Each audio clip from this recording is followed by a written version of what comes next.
Semoga yang subscribe diberikan rezeki melimpah. Dan yang like komen, dimudahkan segala urusannya di dunia dan akhirat.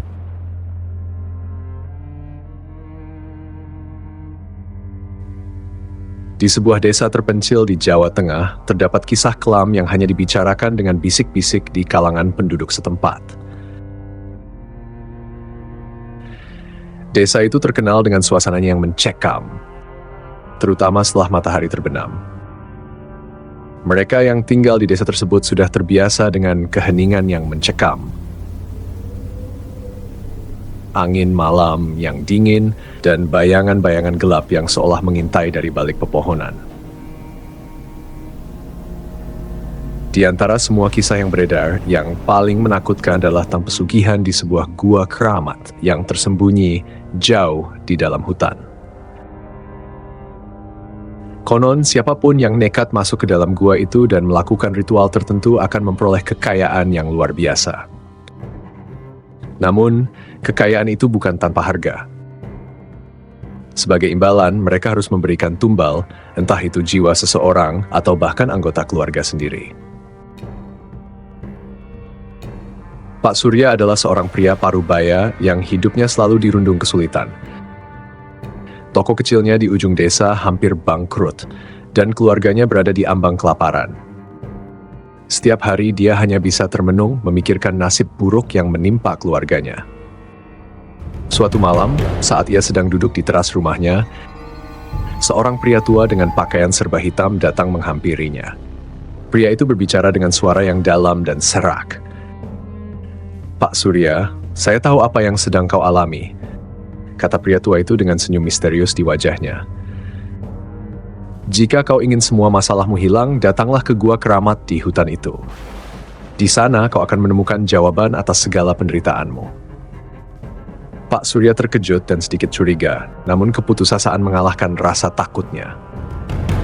Setelah berpikir panjang, akhirnya dia memutuskan untuk mengikuti saran pria tua itu. Malam berikutnya, ia pergi ke hutan dengan membawa sesajen dan mengikuti petunjuk yang diberikan pria tua tersebut. Di depan mulut gua, suasana semakin mencekam. Angin berhembus kencang dan suara-suara aneh terdengar dari dalam gua. Namun, tekad Pak Surya sudah bulat. Dengan hati-hati, ia masuk ke dalam gua yang gelap dan lembab itu. Setelah berjalan beberapa meter, ia melihat sebuah altar batu dengan ukiran-ukiran kuno yang tidak dikenalnya. Di altar itu, terdapat sebuah mangkuk besar yang dipenuhi darah segar. Tiba-tiba, dari kegelapan muncul sesosok makhluk besar dengan wajah yang menyeramkan dan mata yang bersinar merah. Makhluk itu berbicara dalam bahasa yang aneh, namun Pak Surya entah bagaimana bisa mengerti. "Apa yang kau inginkan, manusia?" tanya makhluk itu dengan suara yang menggema di seluruh gua. "Saya ingin kekayaan. Saya ingin semua masalah saya selesai," jawab Pak Surya dengan suara gemetar. Makhluk itu tertawa pelan. "Kekayaan memang bisa menjadi milikmu. Kau harus memberikan tumbal setiap tahun. Jika tidak, maka aku akan mengambil nyawamu dan seluruh keluargamu." Dengan rasa takut namun juga serakah, Pak Surya menyetujui perjanjian itu. Setelah menyelesaikan ritual, ia pulang dengan perasaan lega, namun juga dihantui oleh konsekuensi dari perjanjiannya. Tak lama setelah perjanjian itu, hidup Pak Surya berubah drastis. Toko kecilnya tiba-tiba ramai pembeli dan kekayaannya bertambah setiap hari. Ia mampu membeli tanah yang luas, membangun rumah besar, dan hidup dalam kemewahan. Namun, kebahagiaan itu tidak berlangsung lama. Setiap tahun, Pak Surya harus memenuhi syarat perjanjian dengan memberikan tumbal. Awalnya, ia mengorbankan hewan-hewan peliharaan. Tapi semakin lama, makhluk dari gua itu meminta lebih banyak. Tumbal berikutnya adalah manusia. Dan yang lebih menakutkan, makhluk itu menginginkan anggota keluarganya sendiri. Pak Surya mulai kehilangan akal sehatnya. Setiap tahun, rasa takut dan kutukan semakin besar. Tetapi ia juga tidak bisa lari dari kekayaan yang telah mengikatnya. Suatu malam, ketika ia sedang tidur, ia mendengar bisikan-bisikan di telinganya. Bayangan-bayangan gelap mulai menghantui rumahnya, dan ia sering melihat sosok-sosok menyeramkan di sekitarnya. Kehidupannya berubah menjadi mimpi buruk.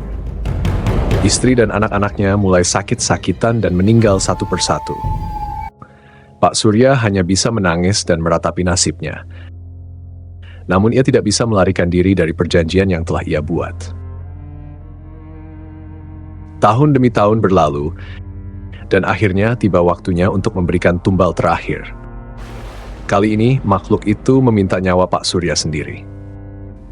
Ia mencoba melarikan diri, namun kemanapun ia pergi, bayangan gelap selalu mengikutinya.